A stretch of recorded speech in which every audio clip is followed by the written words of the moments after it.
ช่วยเลยตักเด้อโดยสบายดีท่านผู้ชมเนาะโอ้ไอ้คุณเอาอันนั้นเด้อเอายาไปส่งอันทางไปส่งนกเอ้ยนกเนาะเอาได้200,000เด้อเสร็จบอกกันน้องนกละขึ้นไปเอาเด้อไปปะหันเรามือซ้อยอาชิตักเอาแน่ซ่อนเขาเจ้าหาเงินพี่น้องเอ้ยยานี่เป็นบัดนี้เอาแต่ยาตัวนี้เด้อยาอื่นไล่แล้วเด้อเอาแต่ยาประกาศประเกิดนี่เด้ออ้าวนอกก็เอายาปะเกิดปะหักอันเดียวนี่แล้วพอเครือมันไล่แล้วเต็มหุ่นเลยถึงน่ะไล่แล้วเอาตัวนี้เด้อสุดยอดเด้อเอา200,000ไปขึ้นไปเอาเลยนี่พี่น้องเอ้ยเนาะ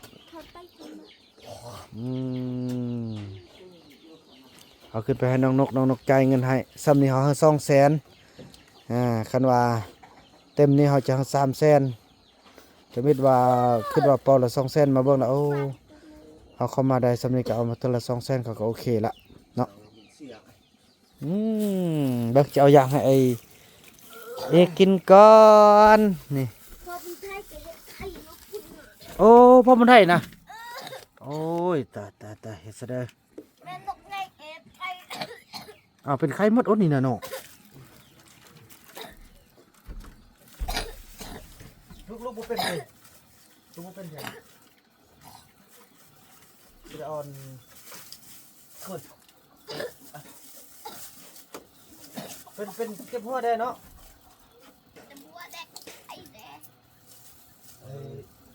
ไอ้หลายปีแล้วหลายปี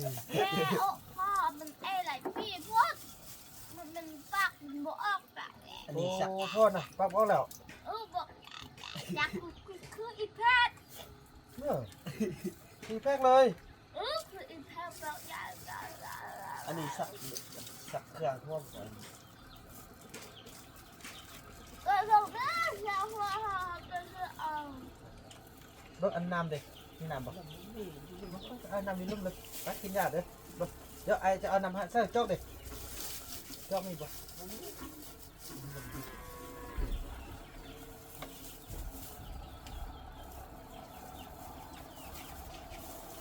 เราดิ้นหัวเป็นไข้ละตีนอันนี้ว่า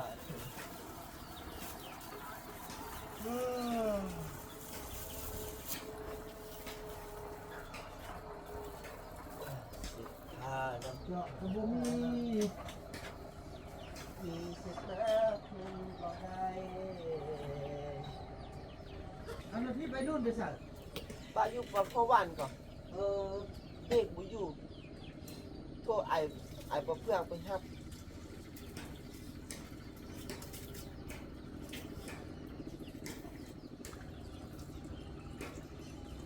สักหน่อยไปช่วยเขาไปเอาโทรศัพท์ไปสร้างนิดนึง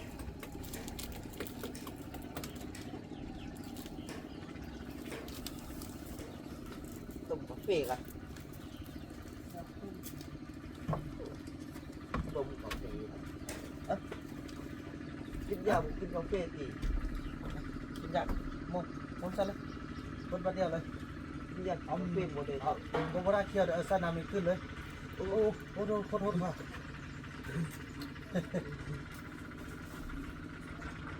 อ้าวเกือบเป็นหน้าตุยเป็นหน้าเบ่งน้องไปกินยังมาแหละเป็นใครน่ะ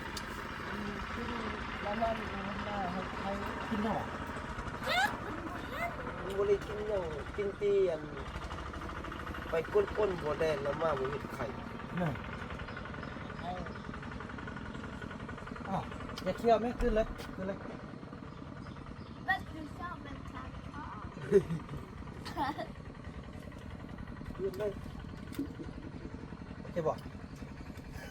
กินยากาแฟกินได้บ่ได้บ่ได้ตีเนี่ยได้อยากคุณยาเราบอกกินเดียบอกเอ็ดอันนี้เป็นอะไรลุงนั่นไข่เราแย่เล่ากับพวกกินเถอะกินเด้อบ่กินเหล้าบ่กินเบียร์เด้อก่อนเอากุ้งเห็ดไข่ไปป่าบุ้งแล้วอันแม่นกก็เป็นไข้เดี๋ยวนี้นะพ่อแท้ก็เป็นไข้ไข่ปากออกแล้วเฮ็ดแสดงให้พ่อเอายาไปให้กินบ่ว้าหันเฮ็ดพ่อได้ไอ้ได้เจ็บหัวได้เจ็บหัวได้ก็เดือดเกือบก็เดือดอัพเฟลหรอไอ้รุ่นไอ้คุณ เล สิบุกแดงย่อยปาก ลูกใส่กระดุมเนี่ยลูกอันนี้ใส่กระดุมเท่านั้นใส่ไว้ มันรูดอีบีเป็นยกตะเกียบ ยกกันกินเลย รูด กันบ่ใส่แล้วก็เห็นอันนม โอ้ นักบุกเฮาเป็นเศร้าละเด้ออันไอเอ็กเราดีใครจึงเมื่อป้าเด้อดีใครเมื่อป้าละไออีน้ำสิเอายากินตลอดเด้อสิได้เบิ่งให้กินยาพี่น้องเอ้ยลูกมุกคือกันคันว่าเป็นไข้แล้วก็บอกอีพ่อเด้อเขาเอายาให้กินอันนี้ยาดิเอาไว้นี่เด้อเอาไว้นี่ ลูกเป็นใครลูกก็บ้า อืม แล้วก็ว่าเต้า เนาะแม่นละ เล่นปากอันนี้อีเอ็กซ์ปากได้ยังติพ่อว่าหังว่าปากปาก พอมันไทยน่ะเดี๋ยวนี้เป็นอันนั้นบ่คือว่าน่ะอยู่ในป่าพี่เด้อมันฝนตกเนาะมันบ่ได้อันมุงบ่ต้องติฝนตกถึงหัวติ ว่ามึงมันช้อน มุงมันโตรย มันช้อนบอกช้อน อืม ไปนอนเป็นหมันคืน อืม อะไรเห็ดช่วงอะไรเห็ดช่วงแบบแบบนั้น เฮ็ดตํหั่น เห็ดตำปูชิบนอน อืม นอนหมดคืนหมดเย็นนอนขึ้นนอนลงนอนลงนอนขึ้นนอนขึ้นนอนลง อืม จนไทยไปมาไทยแฮวกับบริไปเดินนอนตีรับ อืม แต่เบิร์คอยใจโอ้ช่วยชิดเดิมคือรับแม่คือใจเมื่อคืนมือคืน อืม มือเว้นวู้สิดีดีสูบริรับพอ อยู่แล้วอีพ่อเราอยู่นำห้างเลยเด้ออยู่ใส่ แต่อีกคุณเห็ดผักกัดกบ โอ้อยู่เทิงหุ่นอืม ทั้งนี้จะแปะปันจิ้วเนี่ยไออีกคนเนี่ยลงจะแปะหัวจิตขึ้นจะแปะหัวน้อยต่อ อืม ต่อเป็นจิ้วเนี่ยแล้วลงหันเลย อืม ลงเป็นไฟแล้วลงเดี๋ยวคืนมีกกไม่ให้แล้วลงทางปุ้นบอกปุ้นหันได้ อืม เฮ้ยคือปัดตลก คือปลาตลกเลย ทีนี้ไออันนึงหนอดจดกน หอนเลยพี่น้อยกินยาใส่ส่งให้เศร้า เป็นเพื่อดิบ คันดีใครละจึงย่าหลังจากไอเอ็กดีเราเฮาเอายาไปให้อันพ่อคนไทยกินเนี่ยเนาะ โดย ไปปัวอีพ่อได้เนาะเฮาได้ขึ้นประตัดเน่ะขึ้นประตัดหุ่นขึ้นประตัดทำสูงๆหั่นนะอันรอห้วยเมียงขึ้นมันบ่แม่นเฮาไปทางอันน้ำแรงเนาะทางห้วยห้างบ่แม่นทางใดลูกบ่แม่น อยู่ห้วยเมียงยัง เดี๋ยวนี้นะแล้วเพิ่นเคยจอมอยู่บนเก้าพลูกยูนเข้าไปเสิร์ฟ ตะกุดเอาปักเกลือปักกางไก่ เขาเจออีติ๊กนะ เออ มันเนื้ออยู่มันเนื้อ เขาอยู่บ้านเนื้อพุ่นแต่ว่าบนเก้าหั่นบนอันอีจอมอยู่บ่อยู่ล่ะไปซะได้น้องลูกน่ะยังดีอยู่น่ะคันเจ็บท้องแล้วบอกไอ้ด้วนเด้อบ่เจ็บเพิ่นติไอ้คุณดีกว่านี่ เพิ่นเอายาขึ้นไปส่งอันนั่น ตักเมื่อกำลังกินข้าวดึกเนาะ จะเติมจะน้อยเอลี่เอิ้นมากินข้าวเด้อลูกเด้ออ้าวเกือบผู้เด้อออกไปอีนู่นติน่าจะแม่นนะเอานู่นเอาไปแม่นล่ะพี่น้องเอ้ยทายเด็กไล่บ่ได้สูบยาก็บ่ได้เด้พี่น้องเอ้ยโอ้อายของอันยังก็ไอ้เฟื่องเมาเหล้าประสาทร้อนพี่น้องเอ้ยมีดแทงคอตัวเองได้แล้วบ่เงินน่ะได้แล้วเนี่ยหาไอ้คุณเบิ่งหาไอ้นู่นเบิ่งแม่บ่เชื่อน่ะเฮ้ย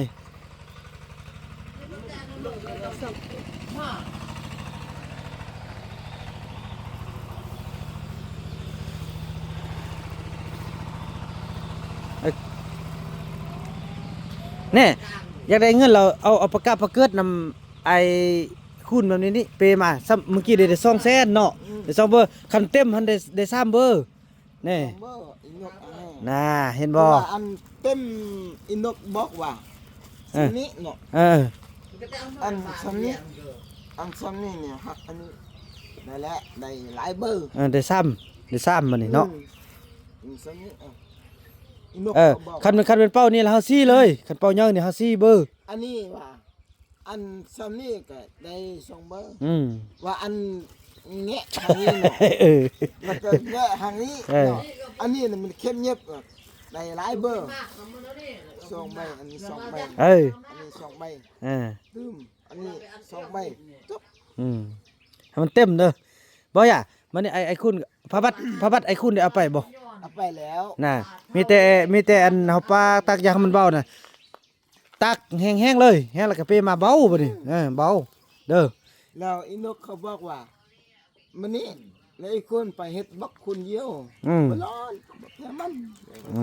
มาแพ้ เด้อไอ้นู่นเด้อคอยเฮ็ดไปเด้อนั่นเด้อโดนได้มาแล้วก็ค่อยอันนั้นเอา แล้วเสียงเบอร์น่ะนกผักเกิด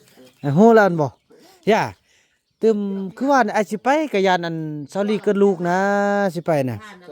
คันว่ายันซอลี่เกิดลูกแล้วสิได้เอาใส่รถไปโรงหมอนะมันไปสักอย่าง น้องอีป้วงก็ว่าสิไปไปแล้วพกยา เนาะแม่นแหละ คนละเป้าเอ มีแต่เอาไอ้เฟืองไปนำเด้อ ขึ้นมือเลยใช่ไหม อันนี้พักผ่อน พักผ่อนแม่นแหละเซาเมื่อยก่อน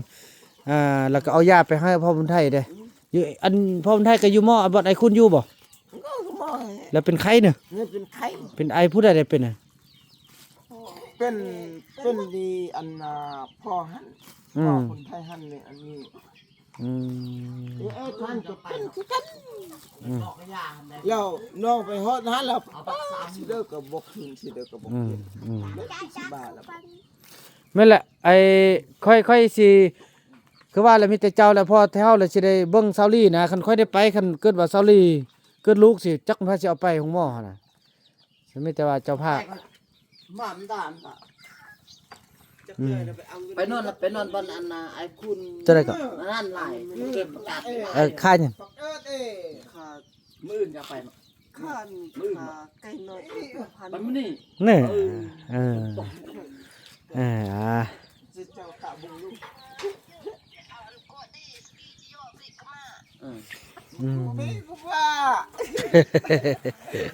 นี่ล่ะแย่งกันแน่อันก็ม่านแล้วก็แย่งกัน ซ่อนเขาเจ้าหาอยู่หากินจังซี่แหละพี่น้องเอ้ยเนาะ โอ้วัดจุบุรีบุตรจังยาดักลำดิจิกะมาเดือน9เดือน10ล่ะ สาวะ เนี่ยพี่อ้ายไอ้ปุ๊กเอามีดปาดคอจ้ะอันนี้เปิ้มกำได้เด้อเมื่อกี้โอ้จอดตะปรีครับ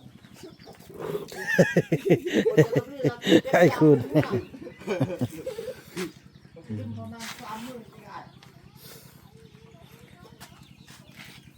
ถือว่าแนวนั้นแหละพี่น้องเนาะคลิปนี้บ่าวนำขออนุญาตจบคลิปกันเพียงส่ำนี้ก่อนแล้วก็ว่ากันใหม่ในคลิปต่อไปเด้อคลิปนี้บ่าวนำขอกล่าวคำว่าสบายดี